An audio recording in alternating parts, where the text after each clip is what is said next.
How's everyone doing? All right, good. No, we didn't have Hallel this morning. Our festival Musaf this morning. Annabelle, how are you doing? You got a bat mitzvah coming up. You're good? Okay. Charlie, you're good too?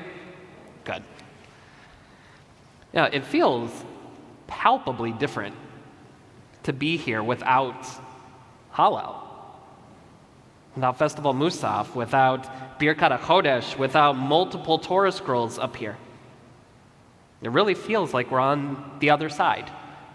Like we've made it through the Chagim, and now that we've been written in the Sefer HaChaim, now that we've been written in the Book of Life, we can all just take a deep breath and have a good old normal Shabbat.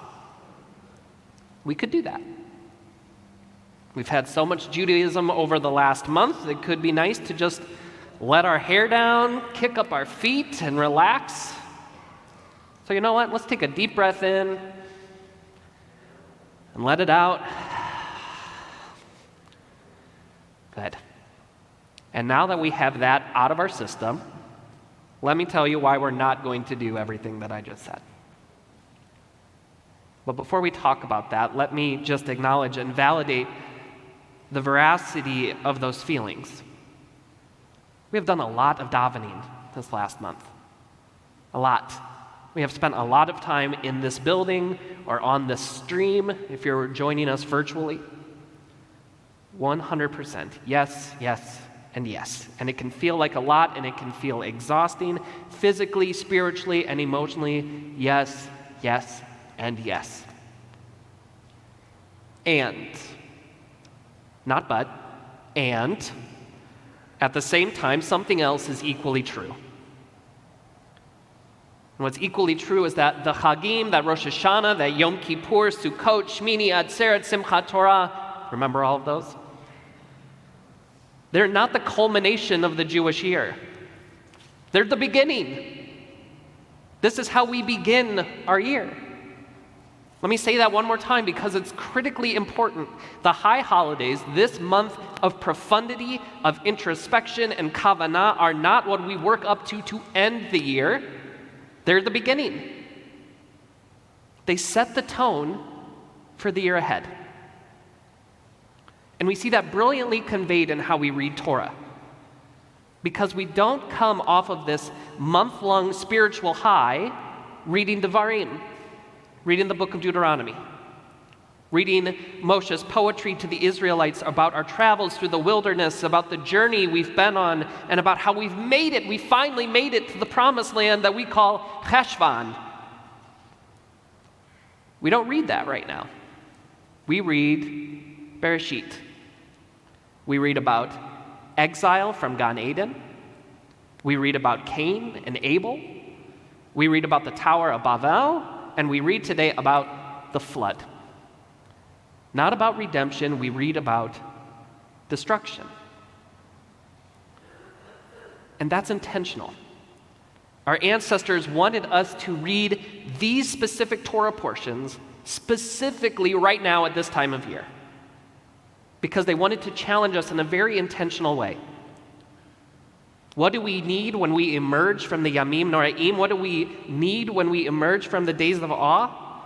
We don't need accolades and attaboys. We need a reminder that a new journey has just begun and that it's complicated and that we got a long way to go. It's easy to come crashing down after the Chagim. The theology is intense, and if we take it seriously, which I think we should, then we head into Cheshvan with a sigh of relief that we get to survive, that we've made the proper tshuva to merit existence, the continuity of our life. But we err as Jews if we emerge from the high holidays thinking of our own individual salvation, our own individual atonement. Because what we prayed for this last month was not for my mechila, right? It's not for my forgiveness, but for our collective redemption. Slach lanu, machal lanu, kaper lanu, pardon us, forgive us, atone us. We are tasked not solely with our own deliverance, but with the redemption of all of us, for this entire family that we call Israel. And we can make a pretty good argument for everyone that we also consider Yoshvei Tevel, to all the inhabitants of this world, which changes the way that we should be starting our year. This year of 5782, because Noach, this righteous man of his generation we read about this morning, loses the claim of his righteousness when he forgets about the rest of humanity and focuses on himself. When God tells him to build the teva, to build the ark, to save himself and his family, and he doesn't offer a single word of tochacha back to God to try to save all of these other neshamas that are about to be wiped out from the face of the earth. Which is a stark contrast to the parasha and to the stories that we're going to start reading next week, when we are introduced to Avraham Avinu, who famously petitions in the story of Sodom and Gomorrah to save even the wicked, to give people another chance. Our patriarch, who argues that even the most seemingly broken soul possesses a spark of divinity, of goodness, of Torah. That is our paradigm. This morning we read about what happens if we take our tshuva for granted. When we come out of these beautiful and important days filled with relief and self-congratulation rather than with the sacred attunement of our hearts that should now more than ever be radically open and directed to the people around us. Noach's avera, Noah's sin, isn't that he took care of his family. Noah's avera is that he only took care of his family.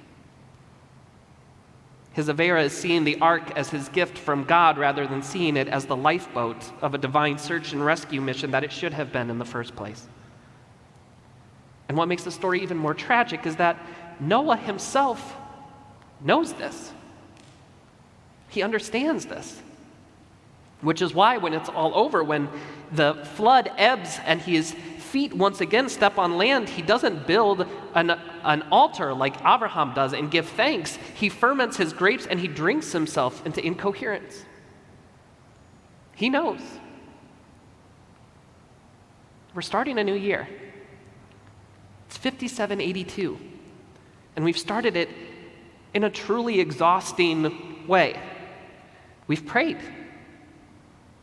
We've prayed a lot. And we've prayed with our whole hearts. We've fasted, we've celebrated, we've feasted, we've danced, we've sung. And now we get to choose what comes next. Do we crash back down to who we were? Or do we take this opportunity to focus on the words that we'll read next week? Lech lecha. Keep moving. Go. Keep moving forward to a land that requires still more from us. More empathy, more openness, more dedication, more humility, more Torah. It's not easy. It's not supposed to be. But how beautiful and magical it is to come off this spiritual high together, not disappointed, but inspired. Inspired. Ready to keep the work of tshuva on our lips, in our hearts, and pulsating through our hands and our feet in the tikkun, in the fixing of a broken world that so badly is in need of fixing. What a beautiful opportunity it is for us. This is the first Shabbat of Cheshvan. I think we are allowed to breathe a little, to smile a little bit, to even let ourselves receive this morning a little bit of joy that it's Shachrit, Torah, and Musaf Zeo. It's okay. I think we're allowed to breathe a little bit. But as we feel that relief, as we smile and keep the fire of the holidays burning in our hearts, may we remember that this is not the end, this is the beginning. And what a beautiful beginning it has been. One that has set us on a course of unlimited potential. Shabbat Shalom. We'll continue now